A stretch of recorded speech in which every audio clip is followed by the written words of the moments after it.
할렐루야. 따라합시다. 한마디도 가감없이 전하라. 한마디도 가감없이 전하라. 아멘. 오늘 26장 1절에 보면은 에레미야가 말씀을 전하던 그 당시 배경이 나옵니다. 말씀드렸지만은 에레미야의 그 12가지 이 말씀은, 설교는 시대에 따라서 전한 것이 아니고 이제 의미 따라 기술해 오고 있습니다. 여기 26장과 25장, 26장이라고 해서 25장 다음에 일어났던 일이 아니고 그 전에 일어났던 이야기입니다. 25장은 606년 바벨론 포로에 잡혀갈 1차 포로 때, 그때 바벨론 왕 느부갓네살 왕이 처음 통치할 때 그해 원년이고, 그리고 남유다 왕국은 바로 여호야김이 통치하던 해 4년째 되는 해라. 어제는 그렇게 이야기를 봤습니다. 오늘은 그 이전 여호야김 왕이 처음으로 통치하기 시작할 때, 약 11년 정도 통치했는데 첫 통치하는 해에 다스리기 시작할 때의 이야기입니다. 여기 26장 1절 읽어봅니다. 시작. 유다의 왕 요시아의 아들 여호야김이 다스리기 시작한 때에 여호와께로부터 이 말씀이 임하여 이르시다. 이때는 아직까지 바벨론이 공격해 오지 않았습니다. 아직도 기회가 있었을 때. 25장 1절은 여호야김이 통치할 때 몇 번째 되는 해? 넷째. 4년째. 여기는 뭐예요? 첫 해. 그러니까 아직 3, 4년 뭐예요? 아직 그 전입니다. 1차 포로 전에. 아직 기회가 있는 거예요. 자, 그걸 염두에 두고 여러분 계속 읽겠습니다. 2절에 시작.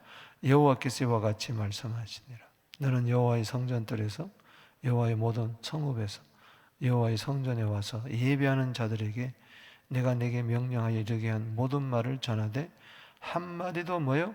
감하지 마라. 이제 성전에 서서 사람들이 예배하러 오잖아요. 그럼 뜰에 서서 하나님의 말씀을 전하는데 단 한마디도 더하거나 빼지 말고 그대로 전하라. 한마디도 가감없이 전하라는 것. 오늘 26장을 통해서 이제 크게 두 부분으로 나눠서 우리가 은혜 받겠는데, 1절에서 19절 그리고 20절에서 24절입니다. 한마디도 가감없이 전하는 데 있어서 어떻게 전해야 되느냐, 두 가지로 은혜 받습니다. 먼저 첫 번째 부분에서는 따라합시다. 듣든지 아니 듣든지, 듣든지 아니 듣든지 가감없이 전해라. 우리가 말씀을 전할 때 하나님의 말씀을 그대로 액면 그대로, 성경을 그대로 전하는 게 아니고 내가 전하기 좋은 것만 전하고 전하기 곤란한 것은 안 전하고, 그리고 내가 이해되는 것은 전하고 이해되지 않는 것은 전하지 아니하고, 그러면 안 된다는 이야기. 그리고 가만히 생각해 볼 때, 청중들을 생각해 볼 때에 이 청중들이 이 말을 전할 때에 싫어하면은 싫어할 것이라 해서 안 전하고, 좋아할 것이라 하면 전하고, 그러지 말라는 거예요. 듣든지 아니 듣든지 그대로 전해라. 가감없이 전해라. 아멘이십니까? 신명기 4장 2절에 가감없이 전해야 돼. 상대방이 듣든지 아니 듣든지. 내가 전하는 것 같지만 하나님의 말씀을 전하는 거 아닙니까? 신명기 12장 32절에도 가감없이 전해라. 예수님 마지막 당부가 뭐냐? 계시록 22장 18절 말씀에 말씀에 더하면 재앙을 더하고 말씀에서 빼면은 생명나무 먹는 데서 다 빼버리겠다. 그래요? 가감 없이 우리는 전하되 어떻게 전하라? 듣든지 아니 듣든지. 오늘 보세요. 에레미야가 선지자가 말씀을 전하니까 저들이 안 들었어요. 오히려 달려들어서 죽이려고 했어요. 그런데 히스기야 시대 때 미가라는 선지자가, 우리 미가서 있죠? 히스기야 시대 때 이사야와 미가는 동시대 선지자였습니다. 그때 전하니까 히스기야가 들었어요. 에레미야가 전하면은 이 요야김 왕은 안 듣습니다. 제사장 선지자들이 안 들어요. 죽이려고 합니다. 그런데 미가 선지자가 턱 전하니까 히스기야가 듣는 거예요. 참, 그렇기 때문에 우리는 저 사람이 들을까 안 들을까, 들을 만한 말씀을 전하고 안 들을 만한 말씀을 안 전하는 게 아니고 듣든지 아니 듣든지 전해야 된다는 것을 우리가 첫 번째 단락에서 교훈을 받습니다. 보세요. 자, 가감없이 전하라 했을 때에 3절에 그들이 듣고 혹시 각각 그 악한 길에서 돌아오리라. 그리하면 내가 그들의 악행으로 말미암아 그들에게 재앙을 내리는 뜻을 돌이키리라. 여러분, 하나님께서는 지금 바벨론을 통해서 저들을 몽둥이로 서서 이스라엘 백성들을 포로로 잡혀가게 하겠다는 뜻이 있었지만 그게 운명적으로 되는 게 아니에요. 지금이라도 돌이키면 모든 재앙에서 건져주겠다. 할렐루야. 포로로 잡혀갈 필요가 없어요. 성전이 불탈 필요가 없다고요. 왜 바벨론에 가서 어려움을 당하겠습니까? 이제라도 회개해라. 할렐루야. 회개의 기회를 3년 주는 거예요. 여호야김 시대에. 얼마나 좋은 말씀이에요. 회개하면 된다. 따라합시다. 회개하면 재앙만 나지 않는다. 하나님이 재앙을 주려고 하다가도 돌이켜주겠다는 거예요. 그러니까 말씀이 참 중요한 거예요. 가감없이 전해요. 4절에 너는 그들에게 이같이 이르라. 여호와의 말씀에 너희가 나를 순종하지 아니하며 내 앞에 내 율법을 행하지 않아. 그런데 그 반대로 순종하지 아니하면 5절에 내가 너희에게 나의 종 선지자들을 꾸준히 보내 그들의 말을 순종하라 하였으나 너희는 순종하지 않았느니라. 지금까지는 순종하지 않았다 할지라도 이제라도 돌이켜라. 할렐루야. 요엘서 2장 12절 말씀처럼 이제라도 금식하며 애통해하며 회개하며 돌아와라. 옷을 찢지 말고 마음을 찢어라. 아멘. 따라합시다. 이제라도 돌이키라. 그런 이야기죠. 안 그러면 계속해서 이른 아침부터 선지자들 보내가지고 말씀을 전했는데 그 당시 여러 선지자들 중에 누가 있습니까? 하박국서, 하박국, 나훔, 스바냐, 이거 전부 다 에레미야와 동시대 사람 선지자들입니다. 이런 에레미야만 활동한 게 아니에요. 여러 선지자들이 이 모양 저 모양으로 이 사람 저 사람에게 이른 아침부터 새벽부터 말씀을 전하는 거죠. 그런데도 듣지 아니하면, 끝내 듣지 아니하면 어떻게 됩니까? 6절 읽어봅니다. 시작. 내가 이 성전을 실로같이 되게 하고 이 성을 세계 모든 민족이 저주거리가 될 것이다. 성전은 불타버린다는 겁니다. 어떻게? 실로같이. 실로는 벌써 옛날에 법궤를 모시고 있었던 실로, 그 성막을 뒀던 곳을 말하죠. 엘리 제사장 시대 때 홈리와 피나스 그 실로에서 벗겨 빼고 갔다가 다 뺏기고 실로는 다 무너져 버려. 그렇게 되겠다는 거예요. 역사적인 증거를 얻었어. 성은 다 모든 사람들의 저주거리가 되겠다. 그래서 성전도 불타고 성벽도 불탄다. 조심해라. 이제부터 돌이켜라.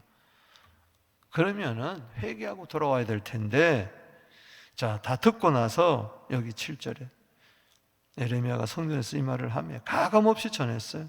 제사장과 선지자들이 듣더라. 그런데 들은 게 아니야. 귀로는 들었지만은 속에는 마음에 찔려 스데반을 죽이려고 했던 것처럼 그렇게 되는 거죠. 자, 8절 읽어봅니다. 시작.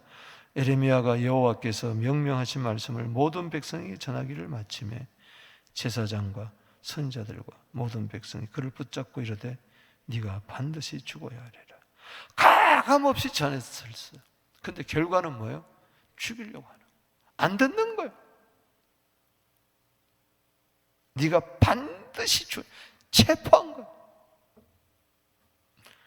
어찌하여 네가 여호와 이름으로 의지하여 예언하여 이르기를 이 성전이 실로같이 되고 이 성이 황폐하여 주문이 없으리라 하느냐. 모든 백성이 여호와의 성전에서 에레미야를 향하여 모여드니라. 저 기분 나쁘다는 거죠. 왜 자꾸 성전이 무너진다, 뭐 성이 무너진다, 왜 그 소리 하냐? 기분 나쁘다. 그렇죠. 기분이 나빠도 가감없이 전해야 됩니다. 할렐루야. 10절에 유다의 고관이 이 말을 듣고 왕궁의 여호와의 성전으로 올라와 여호와 성전 입구에 앉아 재판이 벌어진 거예요. 이제 재판관들이 딱 모여가지고 누가 고발자입니까? 온 거는 제사장 선지자들이죠. 11절에 제사장과 선지자들이 고관들 모든 백성이 말이르되 이 사람은 죽는 것이 합당하다. 따라합시다. 이 사람은 죽는 것이 합당하다. 고발하는 거죠. 잘못 예언하고 있다. 그럴 때 이제 피고의 말을 들어보는 겁니다. 에레미야는 또 일어나서 가감없이 전합니다. 모든 고관과 백성의 말이되 여호와께서 나를 보내서 너희가 들은 바 모든 말로 이 성전과 이 성을 향하여 예언하게 하셨다. 13절 읽어봅니다. 시작. 그런즉 너희는 너희 길과 행위를 고치고 너희 하나님 여호와의 목소리를 청종하라. 그리하면 여호와께서 너희에게 선언하신 재앙에 대하여 뜻을 돌이키리라. 아무리 하나님이 재앙을 내리겠다 할지라도 회개하고 고치고 돌아오면은 돌이키면은 하나님은 재앙을 내리지 않고 복을 주실 것이다. 할렐루야. 어떤 화도 저주도 너에게 임할 것이 아니할 것이니 돌아오라. 얼마나 좋은 말씀이에요. 기분 나쁜 말씀이야. 따라합시다. 회개하라는 것은 좋은 말씀이다. 근데 회개하라 그러면요 사람들이 기분 나빠합니다. 내가 무슨 잘못했냐. 맨날 교회 오면 회개하라 그런다. 독사의 자식들아, 뱀들아, 누가 지옥의 판결을 피하겠느냐. 이게 감사한 말이에요. 고마운 말이에요. 기분 나빠할 말이 아니에요. 그러나 상대방이 아무리 기분 나빠하더라도 듣든지 아니 듣든지 그대로 전해야 돼요. 할렐루야. 그래야 그 중에 살아날 사람이 있는 거예요. 너희들이 나를 죽이겠다고? 죽이려면 죽여봐라. 여기 14절에 에레미야입니다. 담대하게 이야기해. 보라, 나는 너희 손에 있으니 너희 의견대로 좋은 대로 옳은 대로 행하라. 그러나 분명히 알아라. 잘합니다. 15절에 너희가 나를 죽이면 반드시 무죄한 피를 너희 몸과 이성과 이성 주민에게 돌리는 것이니라.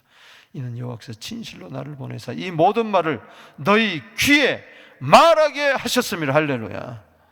나라고 왜 좋은 말을 전하고 싶지 않겠느냐. 너희 입맛에 귀에 딱 듣기 좋은 말을 왜 전하고 싶지 않겠느냐. 그러나 하나님이 그렇지 않다. 가감없이 전하라고 했다. 제발 돌아오라는 것이죠. 재판관들이 가만히 들어보니까 16절에 뭐 돌아오면은 재앙을 내리지 않겠다. 돌아오지 않으면은 재앙이 많다. 들어보니까는 죽일 만한 이유가 없거든요. 16절에 고관들과 백성이 제사장과 선지자 이르되 이 사람이 우리 하나님 여호와 이름 우리에게 말하시니 죽일 만한 이유가 없다. 그러자 그 지방의 장로 중 몇 사람이 일어나 백성의 온 회중에 말합니다. 그 중에 장로들이 일어나가지고 이제 일종의 변호인 노릇을 하는 것이죠. 변호사 노릇을. 그러면서 옛날 히스기야 왕 시대 때 미가 선지자를 이야기하는 거예요. 자, 18절 읽어봅니다. 시작. 유다의 왕 히스기야 시대에 모렛사람 미가가 유다의 모든 백성에게 예언하여 이르되 만군의 여호와께서 이같이 말씀하셨느니라. 시온은 바깥이 경작지가 될 것이며 예루살렘은 돌무더기가 될 것이며 이 성전에 사는 산당이 숲과 같이 되리라. 이것도 재앙을 선포하거든요. 심판을 선포한 거예요. 돌이키라. 너 계속 이러다가는 큰일 난다. 경고의 메시지를 들으니까 히스기야를 어떻게 했습니까? 잡아 죽이려고 했어요? 19절 읽어봅니다. 시작. 유다의 왕 히스기야와 모든 유다가 그를 죽였느냐? 아니라는 거죠. 히스기야가 여호와를 두려워하여 여호와께서 간구하며 여호와께서 그들에게 선언한 재앙에 대하여 뜻을 돌이키지 아니하셨느냐? 할렐루야. 재앙이 내려지지 않았어요.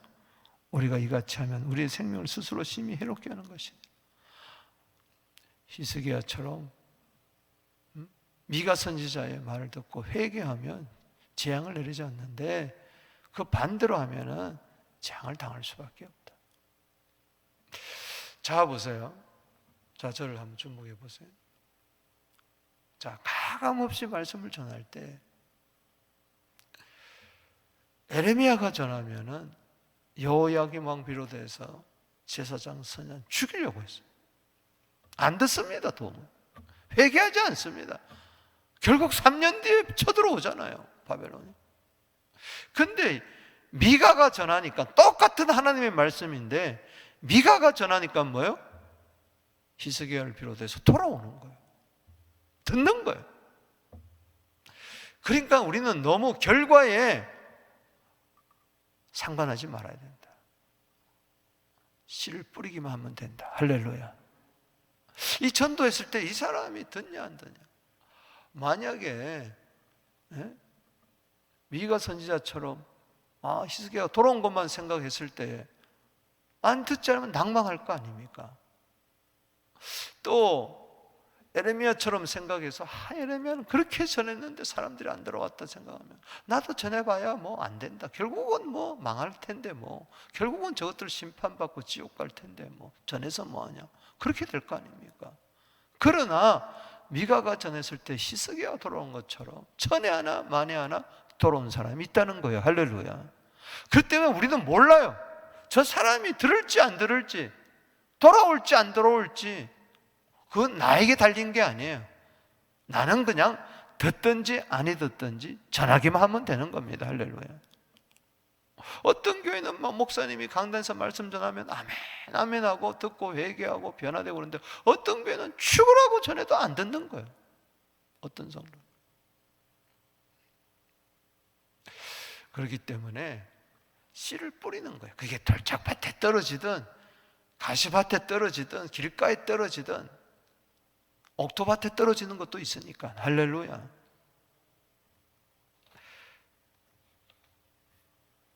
에스겔서 2장 4절에서 7절입니다. 이 자손은 얼굴이 뻔뻔하고 마음이 굳은 자들아 내가 그들에게 보낸다. 주 여호와의 말씀이 이러하다 하라. 아멘.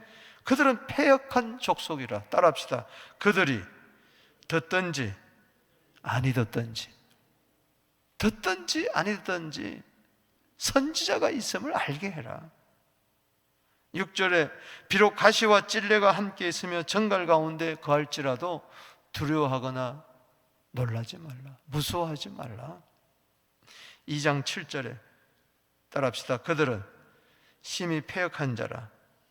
그들이 듣든지 아니 듣든지 너는 내 말로 고할지어다. 가감없이 2번이나 듣든지 아니 듣든지 가감없이 주의 말씀을 전하는 우리들 되기를 주의 이름으로 축복합니다. 너무 결과에 너무 열매에 치중하지 말라는 거예요. 그대로 순종해서 듣든지 아니 듣든지. 두 번째는 20절에서 24절입니다. 따라합시다. 살든지 죽든지 가감없이 전하라. 사느냐 죽느냐 그것보다 그게 문제가 아니고 살든지 죽든지 가감없이 한마디도 남김없이 그대로 전해라는 겁니다. 자, 보세요. 에레미야 시대에 우리야 선지자가 있었습니다. 이 사람은 여호야김 왕에 의해서 칼에 맞아 죽습니다. 그도 에레미야처럼 심판을 경고하니까 기분 나빠가 여봐라 잡아들여라 했을 때 애국으로 도망갑니다. 피신갑니다. 악착같이 추적단을 만들어 가가지고 애굽에게 이야기해가지고 그를 잡아내가지고 데려와서 왕 앞에 서가지고 왕이 칼로 죽여버려요.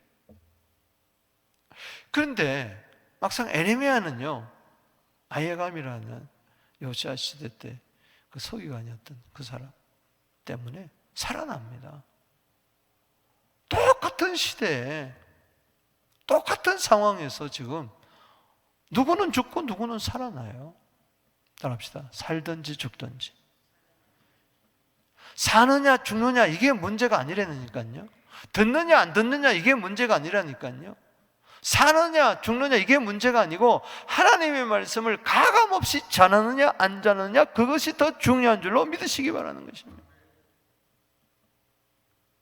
교회가 부흥하느냐 안 하느냐, 사람들이 모이느냐 안 모이느냐, 그보다 더 중요한 것은 말씀을 그대로 전했느냐, 이게 더 중요한 거예요.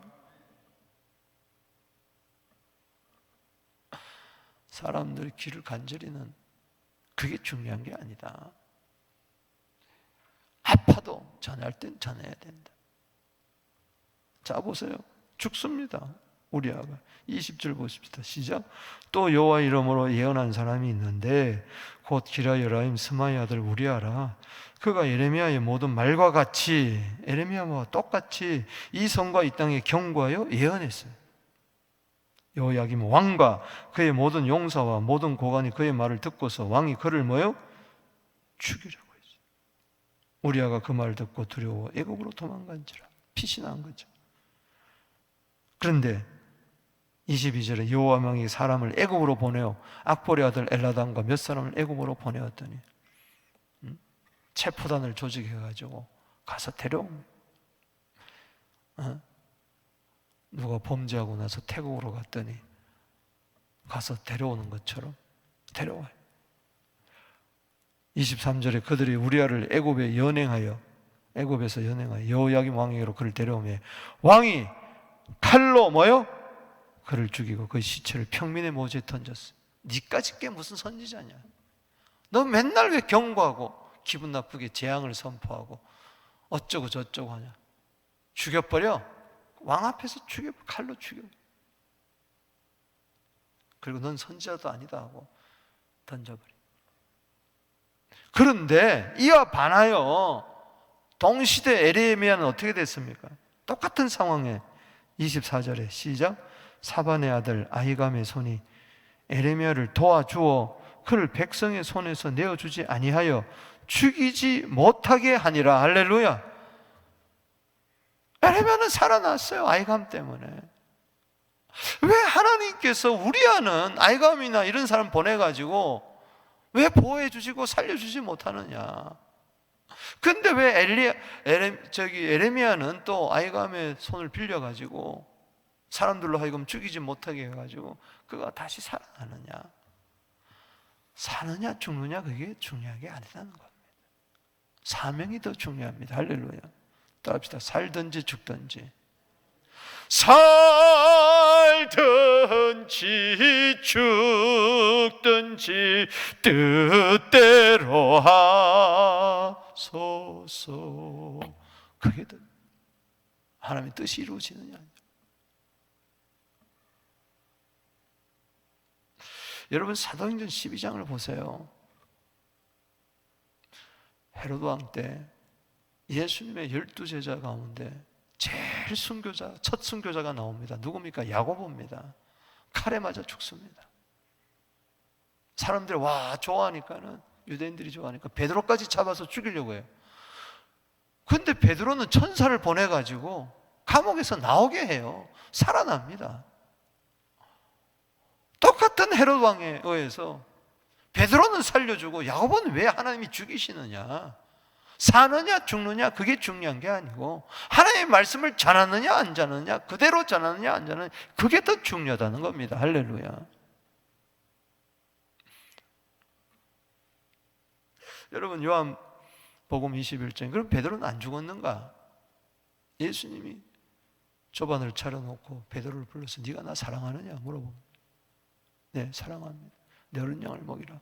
그런 다음에 네가 젊어서는 스스로 다녔거니와 원한 너희가 들어서는 남이 너를 띠띠우고 너를 원치 않은 곳으로 데려가리라. 이건 거꾸로 십자가에 못 박혀 죽을 것을 이야기하는 거예요. 어떠한 죽음으로 하나님께 영광을 돌릴 것인가 이야기한 거예요. 그런 다음에 베드로 보고 너 나를 따르라. 분위기가 심상치 않는데 너 나 따르라. 근데 옆에 요한이 있었어요. 예수님 품에, 나를 사랑하는 품에 안겨있던 요한. 예수님, 저 요한은 어떻게 될 것입니까? 야, 너는 상관하지 말고 나를 따르라. 내가 올 때까지 살려둔다 할지라도 무슨 사정이 있느냐? 요한복음 21장 22절에 따라합시다. 너는 상관하지 말고 나를 따르라. 비교하지 마세요. 주일하면서 비교하지 마세요. 저 교회와 우리 교회, 저 목사와 저 성도와는 비교하지 마세요. 왜 저 사람은 잘 살고 나는 왜 이렇게 못 사느냐? 저 사람은 왜 건강하고 나는 건강하지 못? 따지지 마시라고.